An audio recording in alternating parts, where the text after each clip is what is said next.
Hey Sibs! So in previous videos I have talked about physical health. The body is a complex structure, it breaks down, it entails a lot of care, there's lots of talk about taking care of your body, eating right, sleeping, exercising, all that stuff. But what about your brain and mental health in general? Mental health and mental illness aren't talked about too much in our Western society. Mental health is taken for granted and mental illness is kind of stigmatized and taboo to talk about. In the old days, lunacy, being possessed by the devil or by demons, an imbalance of humors, a wandering uterus, being a witch or having magical powers were thought to be causes of strange behavior and people doing weird things and what we now call mental illness. And you know, in the old days, there was terrible treatments. People were locked up and locked away. They were tortured. They were trying to get the demons exorcised out of them. They were just cast out of society. They were treated like animals. They were killed. It was terrible. People simply didn't know how to deal with mental illness or how to treat these people. And there was a lot of mystery and fear surrounding mental illness. Today, with the help of science in the field of neuropsychology and neuroscience, we have been able to get a little bit deeper into mental illness and figure out why it's caused and what happens to your brain when someone has mental illness. So we are a little bit more compassionate and understanding towards people who have mental illness, but it's still very stigmatized and taboo in our society, and people don't still fully understand what's happening. The brain itself has approximately 100 billion cells within it and even more connections between the different cells. The brain is responsible for basically everything you do.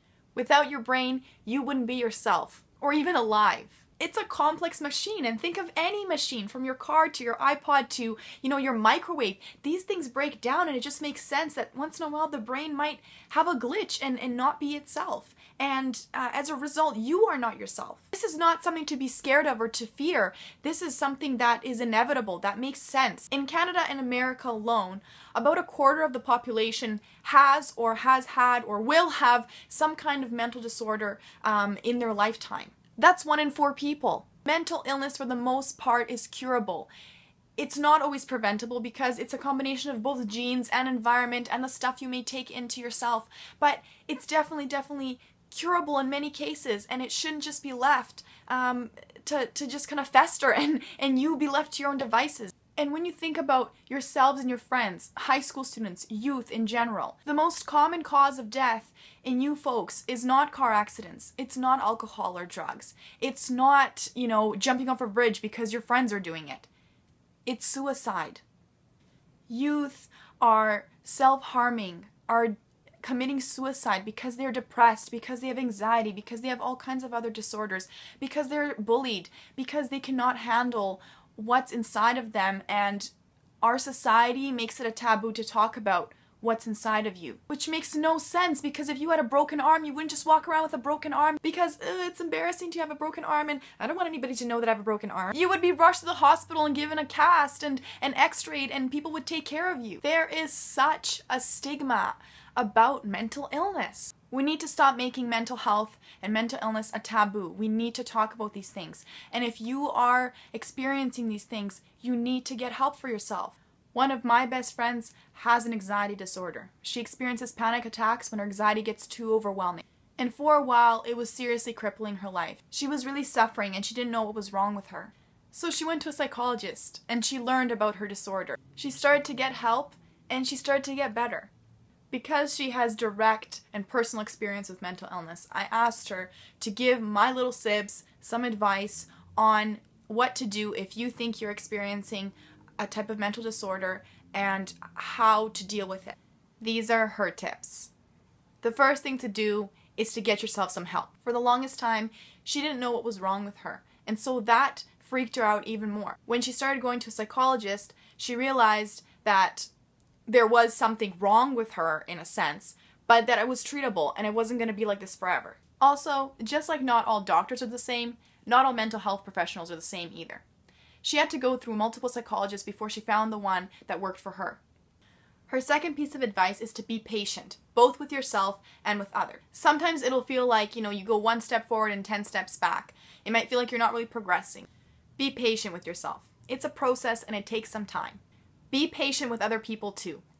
As I said, mental illness is not really fully understood in our society. Sometimes people will come off as rude or insensitive, and it's not usually because they're actually trying to be rude or insensitive, it's because they don't know any better. If you're depressed, people will say things like, "What are you so sad about? You have so many things to be happy about." Part of it will be because people don't understand what's going on with you, and you just need to, explain to them and keep explaining and just be patient with them until they're on board.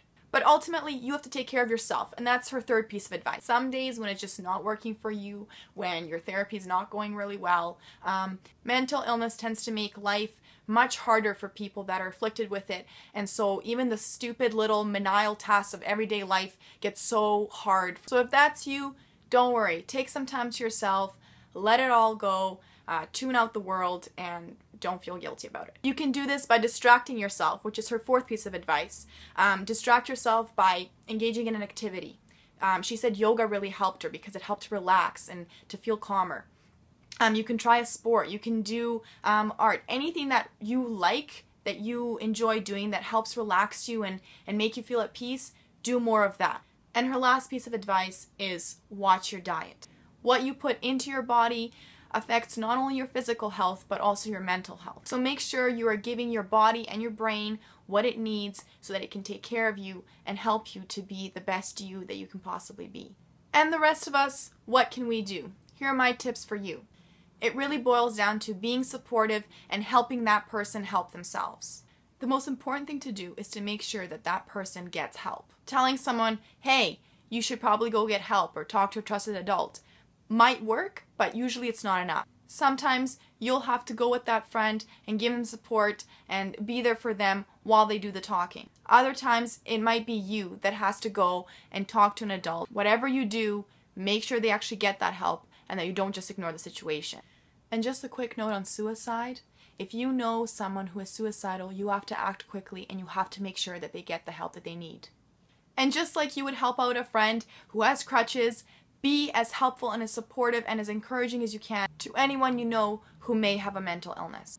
Educate yourself about their disorder, ask them questions, try to learn as much as you can about it so that you don't come off as rude and insensitive. And don't be afraid to talk about it and spread the word, because by doing that, we break those barriers down, we break that stigma apart, and it's not as taboo of a topic anymore if other people are also joining in on the conversation. Remember, we all have brains and mental illness can affect any of us. So there you go, sibs. Take care of yourselves, take care of each other, and I'll see you next week. Like this video, share this video, and spread the love.